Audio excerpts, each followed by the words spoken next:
Welcome sa Bisaya Cooking. Ciao!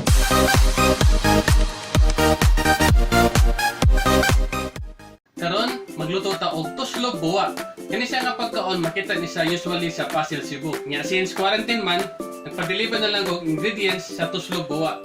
And I'm so blessed nga ang Boris Isaw and Chill nag-deliver sila ani. So tara, sugdan na nato. So nag-init ko og kaha, tinatumbot nga og cooking oil. And by the way, sila ang nag-provide ini mga 2 tablespoon of cooking oil. Ato pud ning painiton. So once nga mainit na, ato na ibutang ato mga lamas and provided po din nila na asa link below ang ilahang page.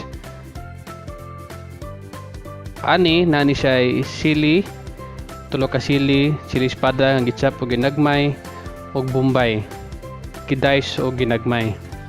Ato na siyang lutoon kadyot. Kadyot rin ni siya kay gamay man kayo ang pagkahiwa. Ato lang ipagawa sa iyang humot. So, tuslo buwa sa English dip in bubbles. Gipangani sa base saon-saon sa pagkaon. So, after maluto-luto na, ako lang gipisa diri ang sili. Kaya mo mong siya makadag bida sa tuslo buwa.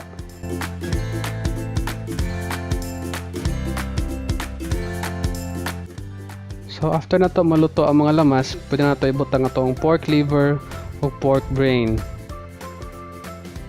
So ato lang ni siyang prituhon kadali.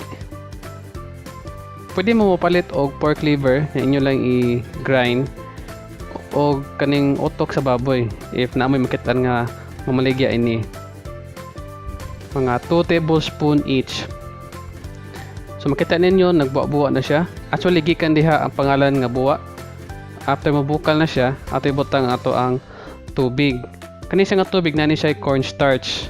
So pwede mo try og 2 cups water, niabot nga ninyo og 1/4 cup nga cornstarch.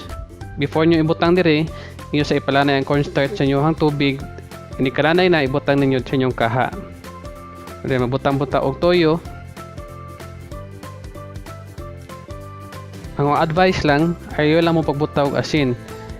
Kay ato pa man ni siyang ipa-reduce. Kaning method sa pag-reduce, mo ni siya ang pagbukal sa tubig. Hangtod nga mo reduce. So, may evaporate ang tubig, so magamay na lang ang tubig sa putahe.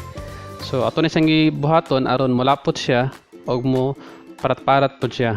So, by the way, kaning tuslo buwa, ang buhaton ani is kamutanan, magtinuslobay mo sa inyong puso diri sa kaha. Since reduce man ako siya, so mo sticky-sticky na ni siya. Ang purpose ani nga atong ipa-sticky aron mo pilit siya sa puso. If di na siya mobalik dayon, meaning medyo sticky na siya. So pwede na ito ni kanon.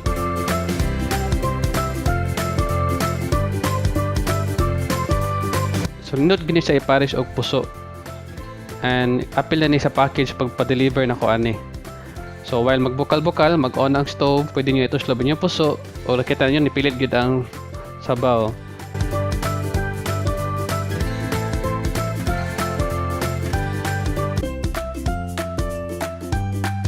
So lami kayo, so ako patalawan akong wife. So medyo haggard din siya nga pagkaon if mabisita mo sa Pasig kay daghan mo mga on, but mo ni siya ang binisaya nga way. So see you sa ato ang next vlog. Ciao!